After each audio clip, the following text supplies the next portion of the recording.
Prepare if you dare, a Halloween scare in Cincinnati. Written by Eric James. Prepare if you dare for a night full of thrills. The time Cincinnati gave everyone chills.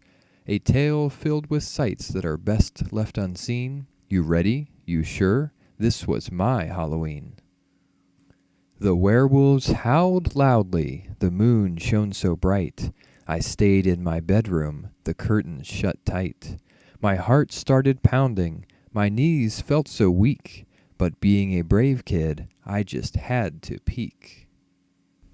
I pulled back the curtains, my mouth opened wide. An army of monsters had gathered outside. They staggered and stumbled and lurched down the streets with bags full of cookies and candy corn treats. Emerging from sewers and houses and stores came creatures and critters with ravenous roars. Then more came along from all over the state. They filled up the streets at a dizzying rate. From Oakley, Mount Airy, and South Fairmont too, a mountain of monsters, the motliest crew, all gathered together for one spooky night to seek out the living and give them a fright. The thunder clapped loudly with terrible booms. The witches dodged lightning and clung to their brooms. The two-headed doggies tried chasing their tails, and banshees let loose with their hideous wails. The vampires hung out on the street in their gangs and grinned just to show off their pearly white fangs. The mummies moaned loudly and swayed side to side, while Frankenstein stomped about town with his bride. A gaggle of witches arrived in the dark to play witches' baseball inside the Reds Park. With broomsticks for bats and with balls made of lightning, the game was quite thrilling, but also quite frightening.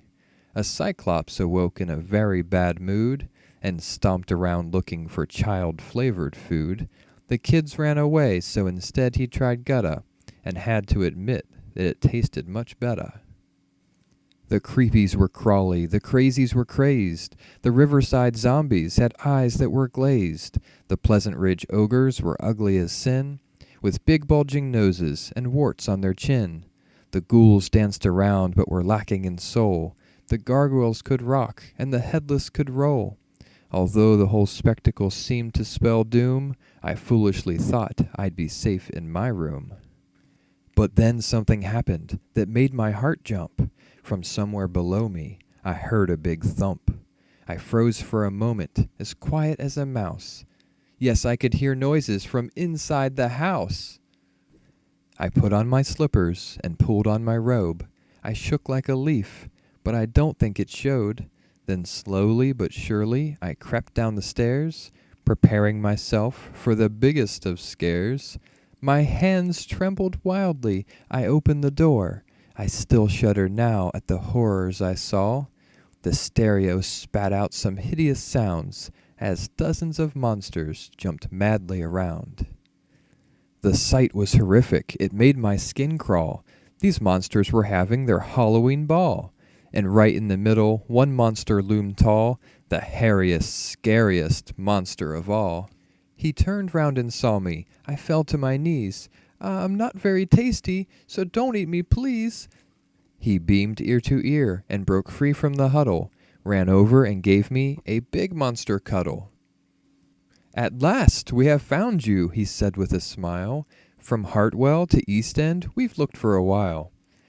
We came here to give you your wonderful prize. He held up a trophy in front of my eyes. A prize? And for me? I replied with a grin. But what did I enter, and how did I win? You've won the first prize for the costume you're wearing. It even scares me, and I'm tip-top at scaring. This isn't a costume. I'm dressed just as me. Exactly, the scariest thing that you can be. A small human child with a cute button nose. Your teeth are so shiny, you've only 10 toes. No hair on your face and no horns on your head. The whites of your eyes are not glowing or red. A bone-chilling costume, a horrible sight, a worthy ensemble for Halloween night. We partied together until the moon set, a Halloween night that I'll never forget. And next year I won't want to hide in my bed. The The monsters won't scare me. I'll scare them instead. The End. Read by Jesse Hughes. 2016.